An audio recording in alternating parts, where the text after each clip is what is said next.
So Scottish Finance Secretary Shona Robison announced the budget today. They unveiled the budget for the year from April as Holyrood gears up for May's election. The Nats Minister had around £750 million to play with and expected due to extra cash from the Treasury and better forecasts. So how was it going to be spent? The SNP chiefs have tweaked income tax thresholds to ensure that more than half of Scots pay less income tax than equivalent earners in the rest of the UK, even though the gains will be small.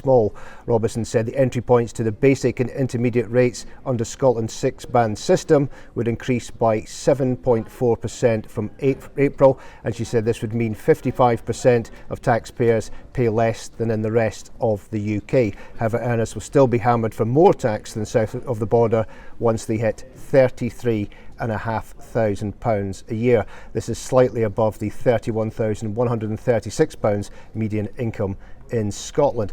Turning attention to council tax now, there'll be no cap on council tax rises from April, despite fears of another year of whopping hikes. Ms Robison said that decisions in council tax will of course be taken locally. She added that she expects reasonable decisions in council tax, but without a cap, and it will be up to councillors who have once again complained about being strapped for cash.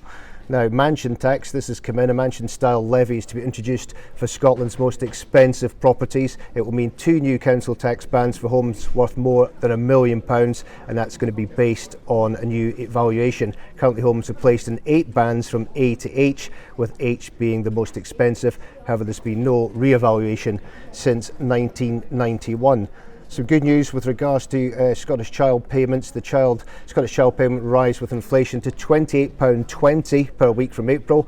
From April 2027, it's going to rise to £40 a week for babies under the age of 1. With regards to GP clinics, ministers have earmarked £36 million to begin a rollout of high street walk-in GP clinics. Right now there is no date for the planned openings, with only a promise from Ms Robison that the first is coming soon.